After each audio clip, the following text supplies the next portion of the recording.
ये साइंस का पीरियड लग गया। मैम बेल बजी। आपने बेल की आवाज सुनी? क्या मुझे कोई बच्चा बताएगा बेल कैसे बजी? या तो एक इलेक्ट्रॉनिक बेल बजी होगी, या अगर मान लीजिए हमारे स्कूल में लाइट ना हो तो फिर घंटी बजती है। कैसे बजती है? वो एक लोहे की चपाट वो है और उसके ऊपर एक हैमर से टन टन टन टन टन टन। ठीक है? क्या ऐसी घंटियां आप खुद भी देखेंगे करके? क्या ऐसी आवाजें आप निकाल सकते हैं? तो मैं आपके हाथ में कुछ चीजें दे रही हूँ जिसको कहते हैं ट्यूनिंग फॉर्क। ठीक है? और ये साथ में है रबर बैंड। आप एक बार इसको ऐसे बजाइए और सुनिए, क्या आपको इससे आवाज आती है?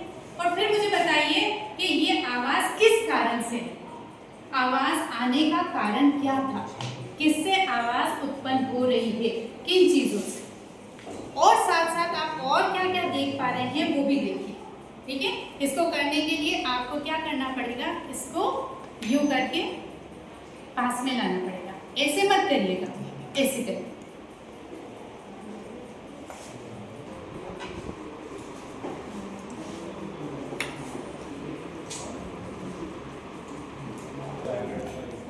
बताइए किसके कारण थी ये आवाज?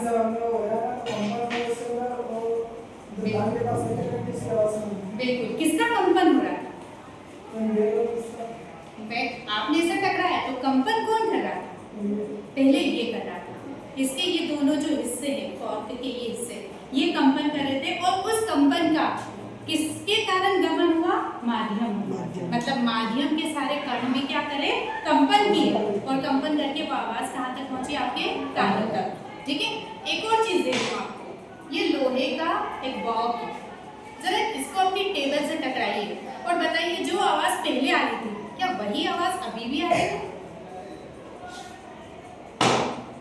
इनको भी दीजिए, चेक करिए, देखिए क्या पहले जो ट्यूनिंग फॉर्क से आवाज थी, क्या अभी भी वही आवाज है? नहीं। एक और चेक करते हैं। अब ये वाली बॉल से देखिए, क्या आवाज में फर्क मत समझ आ रहा है? मतलब कंपन तो सभी चीजें कर रही है।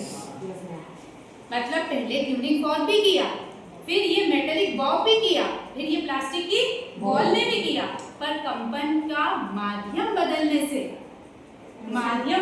उसकी आवाज में क्या हो जाता है? परिवर्तन। ये सारी चीजें तुमने कहीं देखी होगी। कहाँ देखी?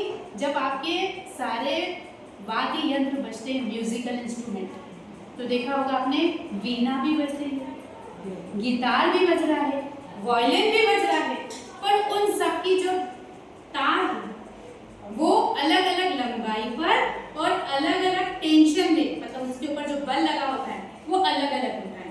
तो अलग अलग बल और अलग अलग टेंशन के कारण उसमें क्या होता है? कंपन की जो स्वर निकलते हैं वो क्या हो जाता है? सब अलग अलग। एक और बात देखिए, उसी कंपन को देखते हैं। यहाँ पर मैंने एक छोटा सा जल तरंग बनाया। जल तरंग 7 उससे बनता है, पर हमने सिर्फ छोटा सा ले रखा है।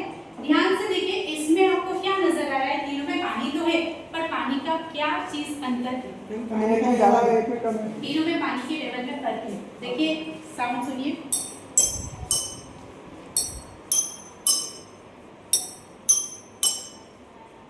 क्या सेम आवाज आई? नहीं, जो खाली वाला उसकी ज्यादा आवाज आने में भी क्या हो गया? फर्क हो गया। क्यों? क्योंकि यहाँ पे कंपन करने के लिए देखिए आपने माध्यम के अंदर, इसमें एयर कम थी, इसमें एयर थोड़ी इसके कंपैरेटिवली ज्यादा है, इसमें और ज्यादा है। तो जो कण जो है कंपन कर रहे हैं, तो उसके कारण क्या हो रही है? अलग अलग आवाजें आ रही। इसी तरह से जब वाद्य यंत्र भी बजते हैं तो वो किसी में ज्यादा वाइब्रेशन होता है तो किसी तार में वाइब्रेशन कम होता है, तो उससे आपके 7 स्वर उत्पन्न होते हैं, सा रे गा मा पा, वो इसी कारण से। और यही जल तरंग भी जब बजता है तो पानी के लेवल के अलग अलग होने से इसमें भी सारे स्वर अलग अलग सुनाई देते हैं। ठीक?